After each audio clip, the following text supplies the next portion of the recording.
Apple just shattered expectations with a record-breaking $143.8 billion quarter, fueled by unstoppable iPhone demand and a powerful beat and raise to kick off FY26. Here's how Apple just delivered the most successful quarter in its history. Our teardown roadmap follows four key pillars: the big picture executive summary, the financial engine driving margins, the capital fortress balance sheet, and the final verdict on the bull versus bear diagnostics. Let's look at the bottom line. Apple posted a staggering $143.8 billion in revenue, up 16% year over year. With a global ecosystem of over 2.5 billion active devices, they delivered a diluted EPS of $2.84 and returned $32 billion to shareholders through buybacks and dividends. It was a clean sweep against Wall Street consensus.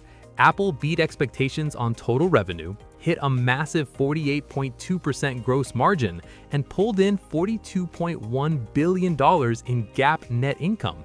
This is a story of massive operational leverage, where higher volume drove an outsized beat on the bottom line. The margin expansion is being fueled by a mix shift towards services, which boast a 76.5% gross margin and high demand for iPhone Pro models. To protect these gains, management used $25 billion in buybacks to neutralize the SBC drag, effectively reducing the total share count by 2.2%. Breaking down the segments, iPhone is the powerhouse at $85.3 billion, up 23%, while services hit an all-time record of $30 billion. iPad grew 6% on new refreshes, though Mac and wearables saw slight declines as the market waits for newer cycles. Growth is global, but Greater China is the star with a massive 38% regional recovery led by iPhone. The Americas and Europe also saw double-digit growth, and Japan managed a 5% gain despite severe weakness in the yen. Apple is sitting on a financial fortress with $144.8 billion in total liquidity.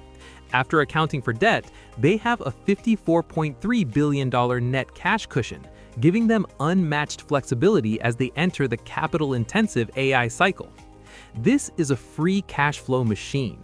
Apple generated $53.9 billion in operating cash.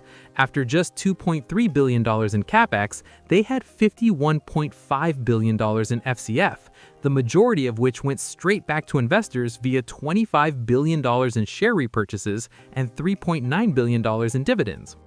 The bull case for 2026 relies on three catalysts: the Apple Intelligence supercycle triggering hardware upgrades across 2.5 billion devices, expanding service margins, and relentless buybacks that create a hard floor for EPS. However, the bear case highlights significant ecosystem threats.